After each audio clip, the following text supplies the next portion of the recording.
Hi guys, ఇంతకుముందు video upload చేశాను కదా, దానికి కంటిన్యూ వీడియో ఇది. నాకు రేపు బియ్యం సత్యనారాయణ వ్రతం అనగా నాకు ఇక్కడ మా చెల్లి మా పెద్దమ్మ వాళ్ళందరూ నాకైతే సకినాలు గర్జలన్నీ సదిరి పెడుతున్నారు.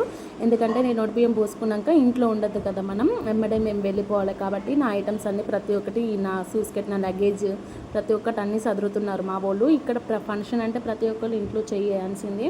మా చెల్లి ఉండి మా పెద్దమ్మ నాకు సకినాలు గర్జలు కౌంటింగ్ చేస్తున్నారు, ఉంగురు బిళ్ళలన్నీ ఇలా అన్నీ కౌంటింగ్ చేసి నాకు ఒక ప్లాస్టర్ వేసేసారు. అలా మార్నింగ్ తీశారు. ఇక్కడ మా చెల్లి వచ్చేసి లక్ష్మణ్ రేఖ రాస్తుంది, చీమలు పడకుండా నా ప్రతి ఒక్క ఐటమ్ నా లగేజ్ అన్నీ అలా ఫినిష్ చేసాము. నెక్స్ట్ ఇక్కడైతే సత్యనారాయణ వ్రతానికి ఇక్కడ రవ్వ జోకుతున్నారు. ఎందుకంటే మన రవ్వ కేసరి చేస్తాం కదా, జోకుతున్నారంటే కొంతమంది అయితే కొంచెం చేస్తారు నైవేద్యం వరకు. మా సైడ్ మాత్రం కిలో బావు చేస్తారు. షుగర్ కానీ రవ్వ కానీ సేమ్ అదే కొలతలతోనే ఇస్తారు. మీ సైడ్ కూడా అలా చేస్తారు? నా కామెంట్ సెక్షన్లో కామెంట్ చేయండి. నెక్స్ట్ సత్యనారాయణ వ్రతం అప్లోడ్ చేస్తే వీడియోకి లైక్ చేయండి. బాయ్.